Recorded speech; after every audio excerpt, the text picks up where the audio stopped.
Hello，提提大家先，今次揸住呢個咖啡杯，大家覺得坐月媽媽俾 BB 餵奶媽媽可唔可以飲咖啡啊？一啖啦，一啖兩啖開心下都得。但係如果你係為做好順嘅話，如果你真係飲咗咖啡呢，如果你飲嗰啲無咖啡因都仲勉強可以，但係如果有咖啡因呢 BB 真係唔瞓覺㗎。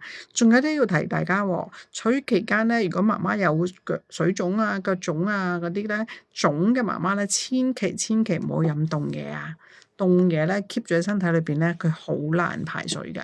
咁另外呢，就係除咗咖啡啦，有一樣嘢一定要提，飲酒嘅媽媽呢，其實係唔可以餵人奶嘅。飲完酒，因為呢，唯一一樣嘢呢，飲咗酒嘅酒精咧會透過血液嘅透析呢，就去咗 BB 度嘅，咁好危險，對 BB 係好危險。所以如果係餵母乳嘅媽媽要飲酒，一定要飲酒嘅話，請你將嗰啲奶噴出嚟，然後就我哋做番梘或者掉咗佢，係啦，要犧牲少少。